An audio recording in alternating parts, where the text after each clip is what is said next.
오늘 여러분과 함께 맞는 2026년 세 번째 주일 예배입니다.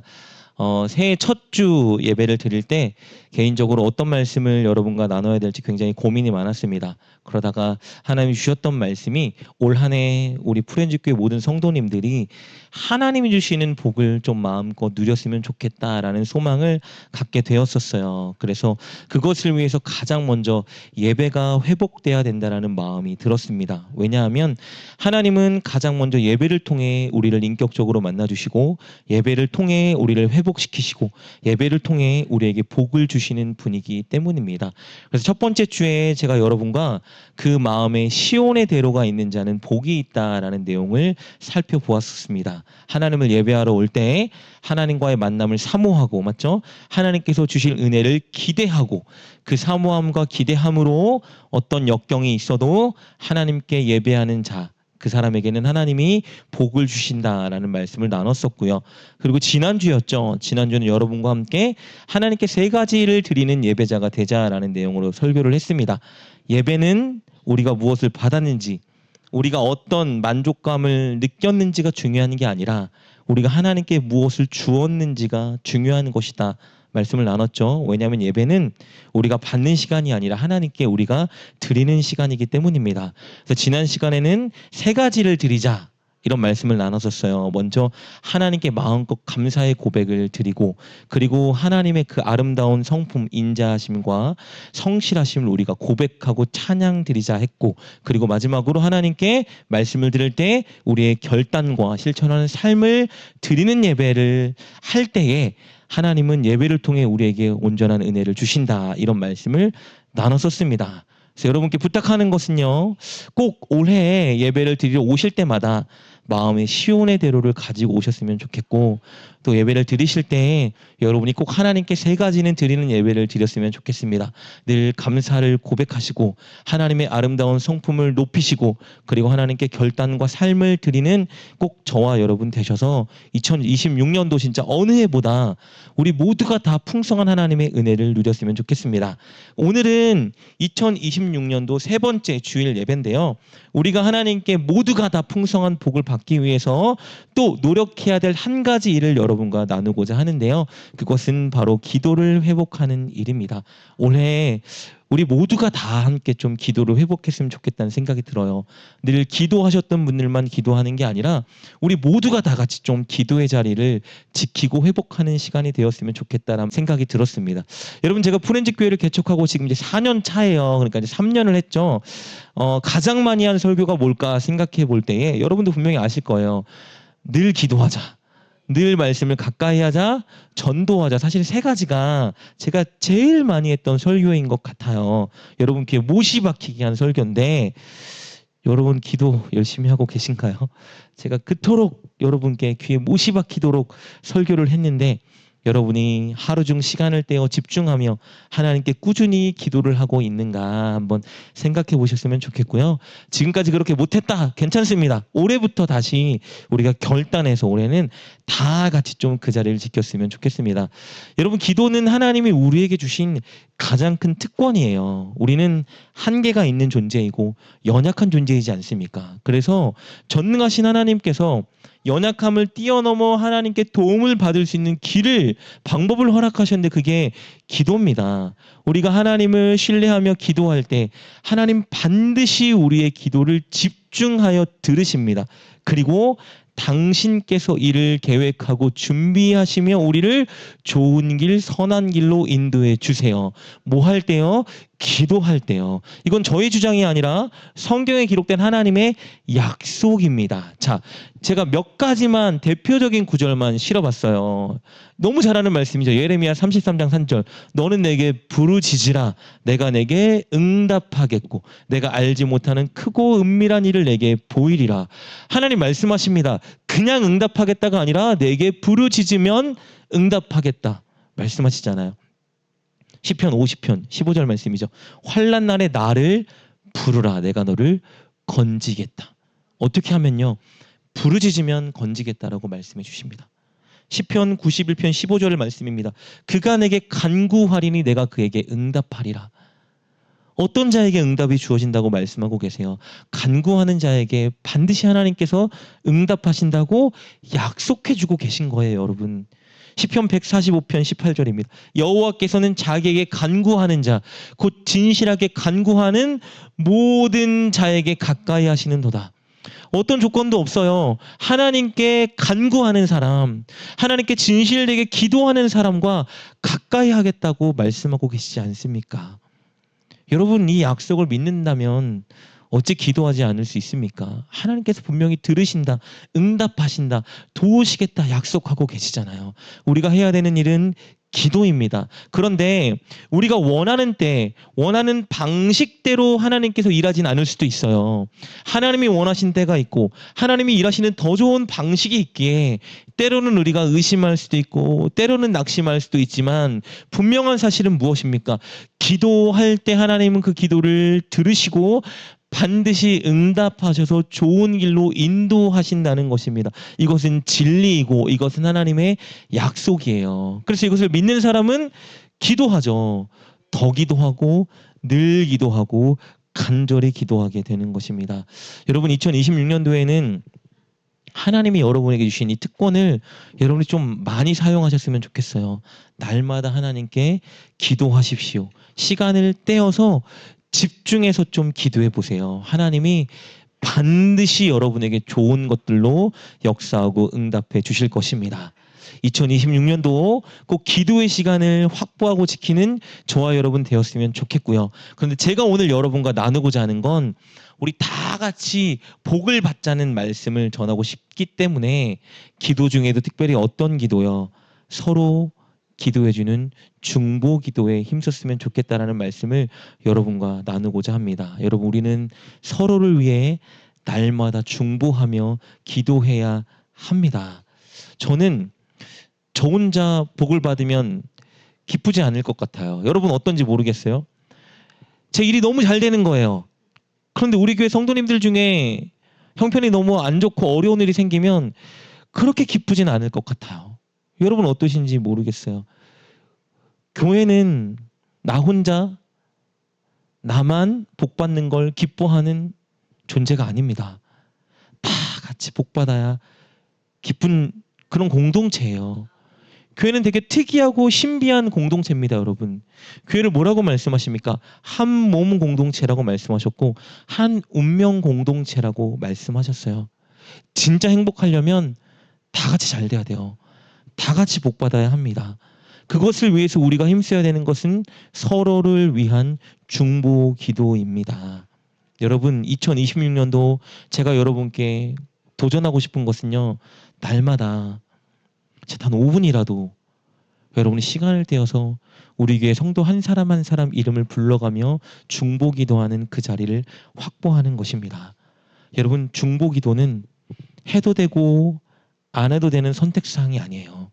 반드시 해야만 하는 일입니다. 오늘 말씀을 통해서 왜 우리가 중보 기도에 힘써야 되는지 이 두 가지 이유를 여러분과 살펴보고자 합니다. 왜 우리는 중보 기도에 힘써야 될까? 첫 번째 이유는요, 중보 기도는 엄청 강력한 힘이 있기 때문입니다. 하나님께서는 중보 기도를 통해서 역사하는 분이시기 때문이에요. 여러분, 말씀드린 것처럼 하나님은 우리의 기도를 들으시죠. 우리의 기도를 외면하지 않으십니다. 우리가 기도할 때 하나님은 우리 기도에 집중하시고 우리에게 좋은 것들을 예비해 주세요. 그럼 생각해 보세요. 상식적으로 한 사람의 기도도 하나님이 외면하지 않고 들으시는데 우리가 만약에 여러 사람이 한 사람을 위해서 기도한다라고 생각해 보세요. 상식적으로 그 사람에게 얼마나 많은 복을 주시겠습니까? 제가 우리 영일 형제님을 위해서 기도한다고 생각해 보세요.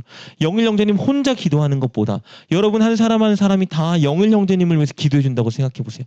한 사람이 기도할 때에도 내가 나의 문제를 위해서 기도할 때에도 하나님이 들으시는데 우리 교회 성도 한 사람 한 사람이 나를 위해 기도해 준다고 생각해 보세요. 하나님 반드시 그 기도를 들으시고 좋은 것들로 채워주지 않겠습니까?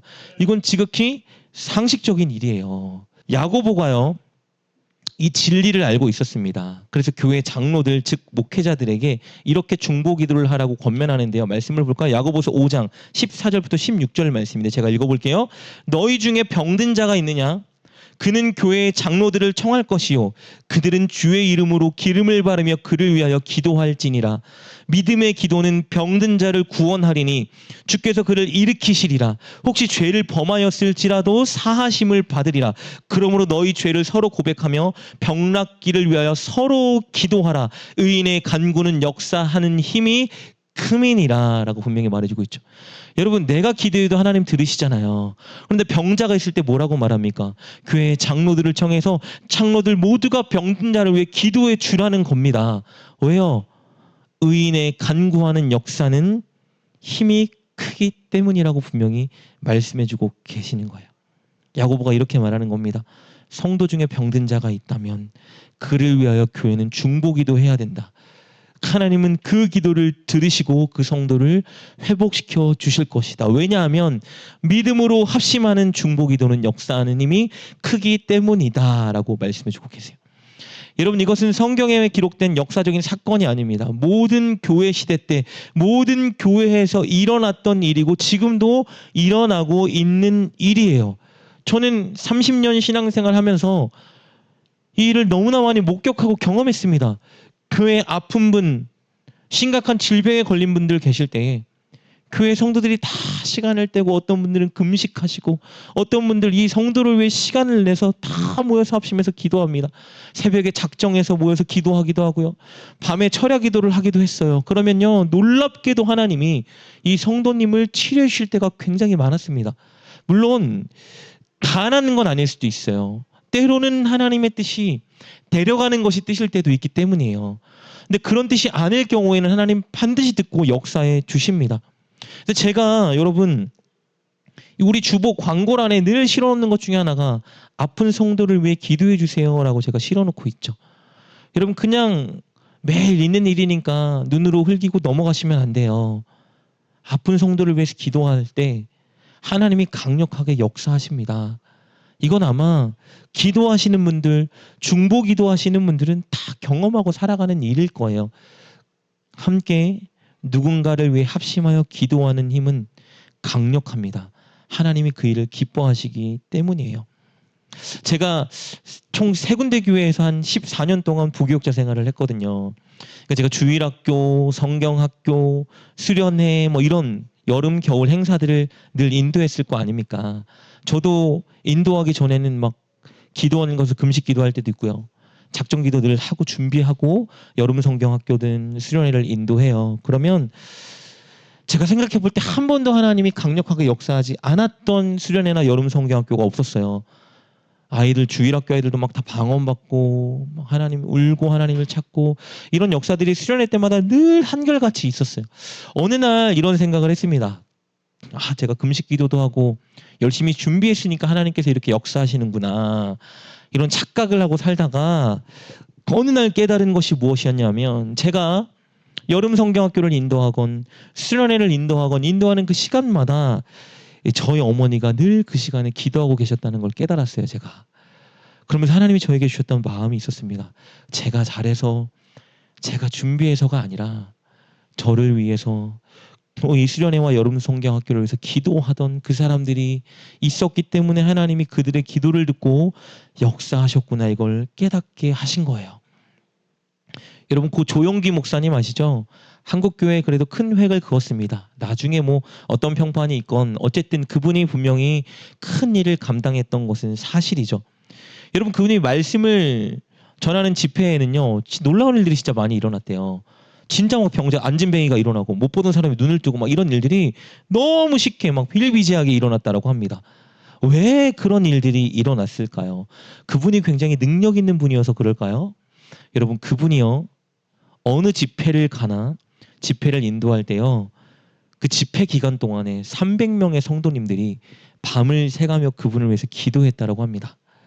기도팀이 있어서요, 300명, 기도원의 300용사라는 의미를 부여해서 권사님들, 집사님들이요, 밤새도록 기도의 끈이 놓치지 않도록 그분을 위해 300명 이상의 분들이 늘 기도하셨대요.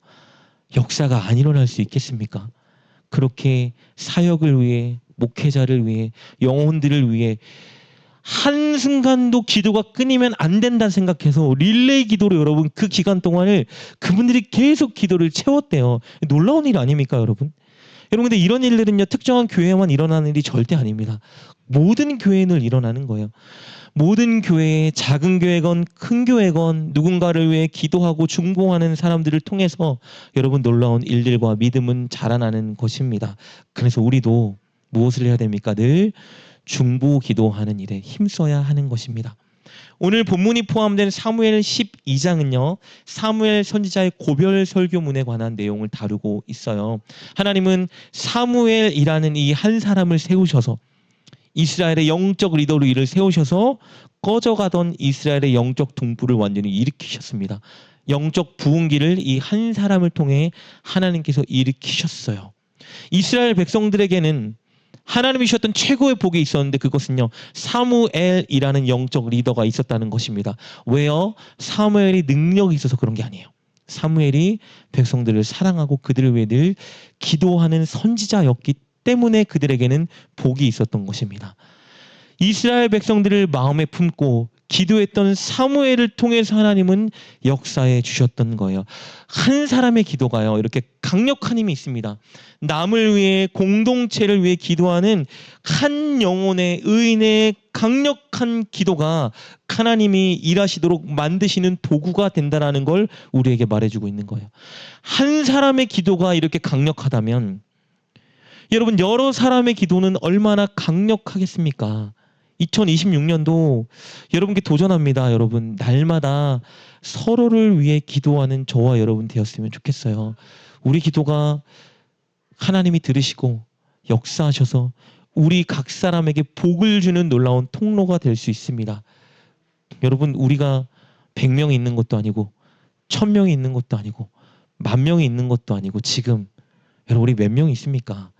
한 사람 한 사람을 마음에 품고 기도하지 않는다는 것은 여러분 어쩌면 올바른 신앙생활을 하지 못하고 있는 것이라고 말할 수 있습니다. 여러분께 도전하는 것은 꼭 2026년 오늘부터 날마다 잊지 말아야 될 것은 한 영혼 한 영혼 교회에 있는 성도들의 이름을 불러가고 얼굴을 떠올리며 기도하는 자리에 서는 것입니다. 그럴 때 2026년도 하나님 우리 모두에게 넘치는 복으로 채워주실 것입니다. 꼭 중보하는 저와 여러분 되시길 주님의 이름으로 축복합니다. 이렇게 중보기도는 역사하는 힘이 크기에 하나님이 중보기도를 통해 일하시기에 우리가 중보기도해야 되고요.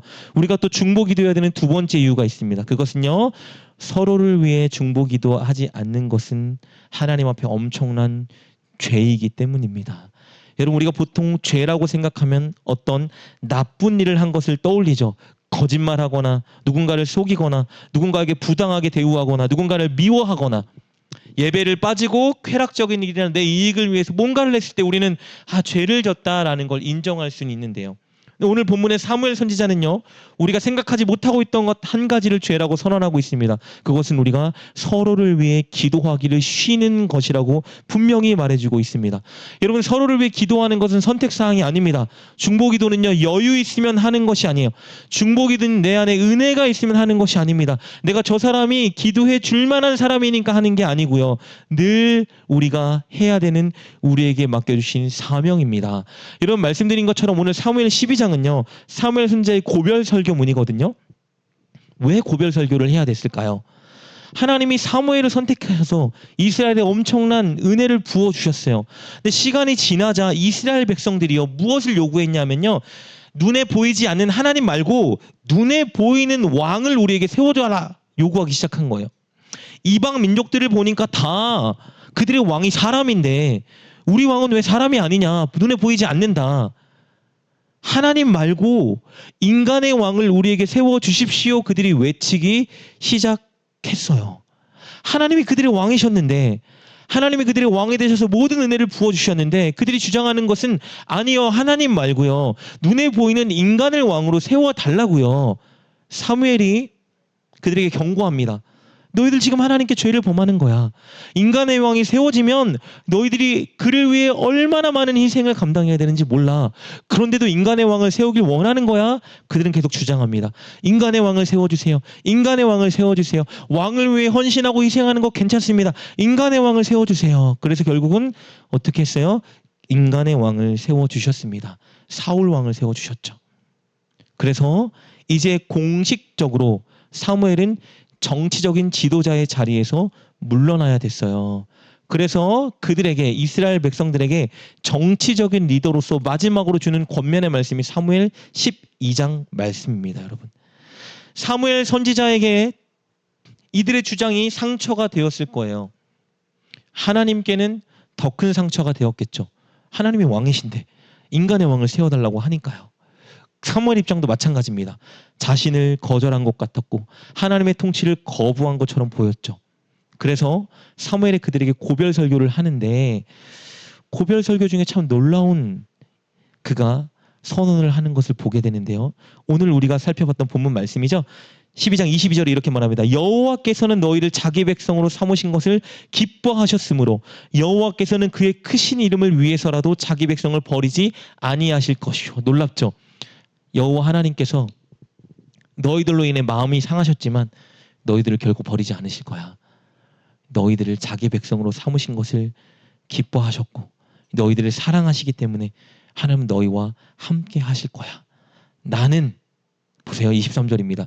너희를 위하여 기도하기를 쉬는 죄를 여호와 앞에 결단코 범하지 아니할 것이다 라고 말하고 있죠. 여러분, 사무엘 입장을 생각해 보세요. 사무엘은요, 이스라엘 백성들을 위해 기도하지 않아도 되는 충분한 이유를 얻었습니다.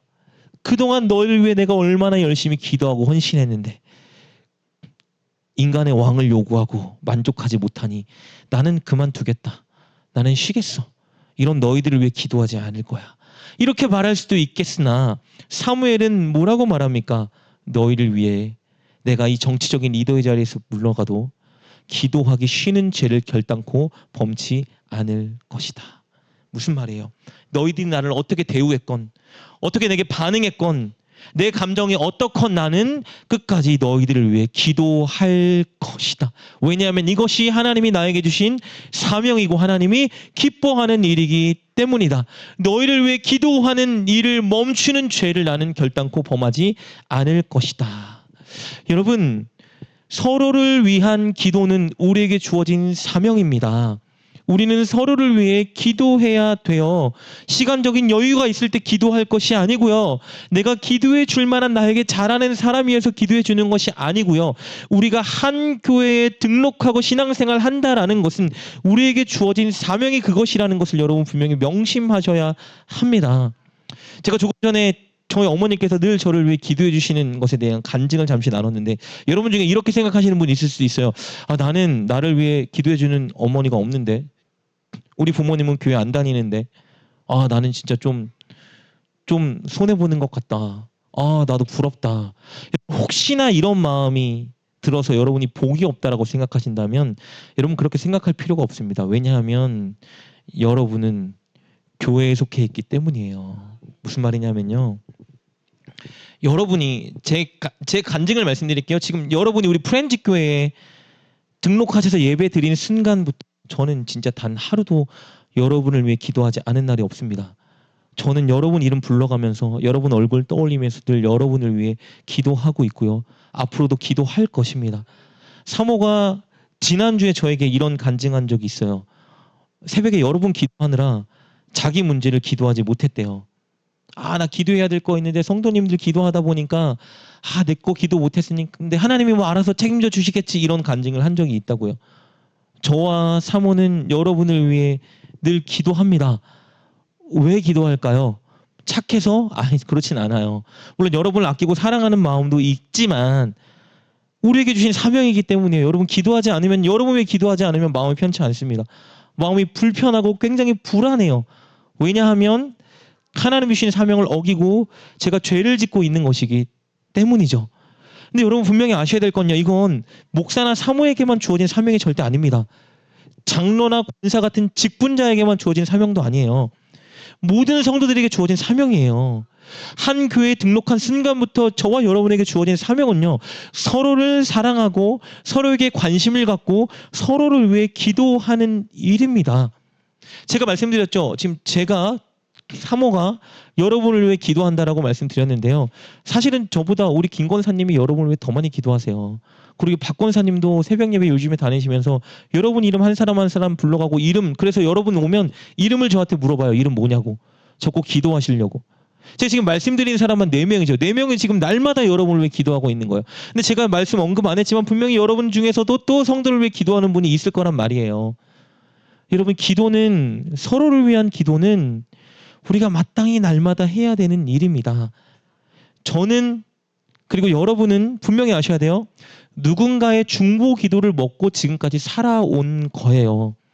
분명히 말씀드립니다. 저도 몰랐거든요. 얼마나 저를 위해서 전에 있던 교회에서 기도했는지 몰랐어요. 그런데 제가 목회자가 되고 나니까요, 엄청 사람이 많은 대형 교회가 아닌 이상 목사와 사모는 성도를 위해 늘 기도할 수밖에 없어요. 여러분, 여러분이 생각할 때 날 기도하지 않았겠지. 아니, 기도할 수밖에 없습니다. 그리고 권사님이든지 누구든지 여러분을 아는 교회에 있는 사람들은요, 반드시 여러분을 위해 기도했을 거예요. 저와 여러분은 누군가의 기도를 먹고 지금 이 자리에 있는 거예요. 우리가 잘해서, 우리가 믿음이 좋아서 잘나서 이 자리에 있는 게 아니고요. 우린 늘 누군가가 우리를 위해 기도해주고 있기 때문에 오늘 이 자리에 있을 수 있는 것입니다. 여러분, 금요 기도에 참석하신 분들 아시죠? 금요일 날 어떤 기도했죠? 마지막 때? 여러분, 한 사람 한 사람 이름 불러가고 기도하자라고 제가 권했고 같이 기도했잖아요. 그리고 오늘 주일 예배를 왜 기도하지 않았습니까? 하나님, 주일 예배에 또 오지 못하게 하는 많은 시험과 어려움이 있을 텐데 우리 성도 한 사람 한 사람 제발 승리하게 도와주셔서 주일 예배 드리게 해주세요. 주일 예배 때 제발 하나님의 은혜를 경험하게 해주세요. 금요 기도회 때 이틀 전에 분명히 기도했잖아요. 여러분, 다 같이 기도하는 거예요. 한 교회에 여러분 등록한다라는 건 여러분 분명히 아셔야 됩니다. 그전처럼 내 마음대로, 내 편의대로, 내 방식대로 신앙생활 하던 모습을 끊어내겠다라는 결단이에요. 여러분, 한 교회에 등록한다라는 건요, 내가 이 교회에 마음이 들지 않아도 나와 함께 예배하는 이 사람들을 내 공동체로 여기고 내 가족으로 여기고 내 한 몸으로 여기고 내가 함께 이들과 함께 신앙생활 잘 하겠습니다. 이게 성경적인 여러분 신앙생활입니다. 예배만 한번 드리고 돌아가는 건 신앙생활이 아니에요. 종교생활이에요. 신앙생활은요, 교회 중심적이고요, 공동체 중심적입니다. 이건 제 주장이 아니고요, 성경이 말하는 주장이고 원리입니다. 여러분, 신약 성경에 있는 서신서 총 21권을 한번 보세요. 다 이 얘기하고, 제가 지금 여러분에게 드린 이 얘기하고 있습니다. 신앙생활은 내가 소속된 교회의 한 지체로서, 운명 공동체로서 함께 이 교회를 바르게 세워가기 위해 힘쓰고 수고하고 노력하는 것이 신앙생활이에요. 그것을 위한 최소한이 무엇입니까? 서로를 위한 중보 기도입니다. 그래서 중보 기도하지 않는 것은 뭐예요? 하나님 앞에 죄를 범하는 거예요. 여러분, 왜 교회 다니는데 관심이 별로 없죠? 서로 사랑하는 마음이 왜 안 생기죠? 당연해요. 기도하지 않으면 사랑하는 마음 안 생깁니다. 여러분, 목사는 사랑이 많아서 성도들을 사랑할 수 있을까요? 전 절대 아니라고 생각합니다. 성도를 위해서 늘 기도하면요, 관심이 생기고 사랑하는 마음이 생깁니다. 늘 서로를 위해 기도할 때에 그 사람을 향한 관심이 생기고 그 사람을 향한 사랑의 마음이 생길 수 있는 거예요. 여러분, 일주일에 한 번 만났죠? 근데 분명히 아셔야 돼요. 서로를 위해 기도하는 사람은요, 그 사람은 기도 가운데 영으로 그 사람을 늘 만나는 거예요. 그 자리에 설 때 서로를 사랑할 수 있게 되고요, 서로를 교회 안에서 사랑할 수 있는 사람이요, 삶의 현장에 가면 사람들을 사랑할 수 있습니다. 여러분, 이렇게 생각하시는 분들 있죠? 직장에서, 삶의 현장에서 사람들을 섬기고 사랑하지 못하겠어요. 당연하죠. 교회에서도 사랑하고 섬기는 연습을 해본 적이 없는데 어떻게 교회 밖에서 사람들을 사랑합니까? 여러분, 왜 신앙생활은 교회 중심적이어야 되냐면요, 여기서 사랑하는 훈련을 해야 되고요, 여기서 용서하는 훈련을 해야 되고요, 여기서 품어주는 훈련을 해야 되고요, 여기서 섬기는 훈련을 해봐야 돼요. 거예요. 이 훈련이 내 인격이 되고 내 인격이 어디로 가는 거예요? 우리 집에, 우리 직장에 흘러가는 겁니다. 그래서 그들을 사랑하고 섬길 수 있게 되는 거예요. 이게 신앙의 원리예요, 여러분. 그래서 우리에게 가장 필요한 것은 무엇입니까? 서로를 위한 간절한 기도입니다. 여러분께 2026년도 제가 간절히 이 시간 권면합니다. 여러분, 하루에 꼭 간과하지 말아야 될 일은 우리 서로를 위해 기도하는 일입니다. 여러분, 서로를 위해 기도할 때 분명히 여러분의 믿음은 자라게 될 것이고요. 서로를 향한 하나님의 마음이 무엇인지 깨달을 수 있습니다. 그러니 여러분, 2026년도 꼭 날마다 서로를 위해 기도하는 저와 여러분 되시길 주님의 이름으로 축복합니다. 말씀을 정리해야겠습니다. 우리는 늘 서로를 위해 기도해야 돼요. 왜요? 기도할 때 하나님이 강력하게 역사해 주시고, 기도하지 않는 것은 하나님 앞에 죄를 범하는 것이기 때문입니다. 왜 이 교회로 보내주셨을까요? 여러분이 교회에서 이 교회에 있는 성도들을 여러분이 품어주고 기도해주고 사랑해주라고 저와 여러분을 많은 교회 중에 이 교회로 엮어주신 것입니다. 며칠 전에 어떤 청년이 저에게 이런 질문을 던졌습니다. 저는 예수님을 믿는데요. 그러나 교회를 다니진 않습니다. 왜냐하면 교회는 너무 변질됐고 사랑이 없는 곳이기 때문입니다. 이런 맞는 말일 수도 있어요. 교회는 많이 변질됐습니다. 그리고 때로는 교회에 실제 사랑이 없어 보일 때도 너무나 많아요. 그러나 그럼에도 불구하고 제가 한결같이 줄 수 있는 권면은 하나입니다. 다시 교회로 돌아가세요. 왜냐하면 그것이 성경이 주는 답이기도 하고요. 그리고 무엇보다 교회 공동체에 속해 있을 때 우리가 누릴 수 있는 가장 큰 은혜가 있기 때문입니다. 그것은 누군가가 나를 위해 기도해 주는 것이에요. 하나님은 기도를 통해 일하십니다. 나를 위해 간절히 기도할 때, 상대방을 위해 간절히 기도할 때 하나님은 강력하게 역사하시고 반드시 그 기도를 통해 좋은 길로 서로를 인도해 주십니다. 그래서 교회에 있다는 것은, 공동체에 속해 있다는 것은 엄청난 은혜와 특권인 것입니다. 내 마음에 들지 않을 때도 있고 내 마음에 시험거리가 될 때도 있지만 그것보다 더 큰 은혜가 우리에게 주어지고 있다는 걸 명심하셔야 됩니다. 늘 나를 향한 기도, 그 기도가 나를 붙잡고 있는 은혜입니다. 여러분, 여기 있는 저와 여러분은 다 그 은혜를 누리고 살아가는 사람들입니다. 그렇다면 여러분께 도전하고 싶은 것은요, 누리지만 마시고 이제는 나눠주는 저와 여러분 되었으면 좋겠습니다. 2026년도 서로 한 사람 한 사람 꼭 날마다 이름을 불러가고 떠올리며 기도하는 저와 여러분 되어서 2026년도에는 우리 모두가 서로를 위한 기도를 통해 하나님의 풍성한 복과 은혜를 누리는 여러분 되시길 주님의 이름으로 축복합니다. 이 시간 함께 말씀을 붙들고 믿음으로 결단했으면 좋겠습니다. 함께 기도할 때, 하나님, 2026년도에 정말 우리 교회에 있는 성도 한 사람 한 사람을 내 마음에 품고 그들의 이름을 불러가며 그들을 위해 기도하는 우리가 되게 하여 주시옵소서. 그리고 그렇게 기도할 때에 우리에게 아버지의 마음을 주시옵시고 우리에게 역사하신 하나님의 은혜를 간증하는 놀라운 일들을 경험하고 목격하는 우리 모두가 되게 하여 주시옵소서. 함께 믿음으로 결단하며 하나님께 기도하며 나아갑시다.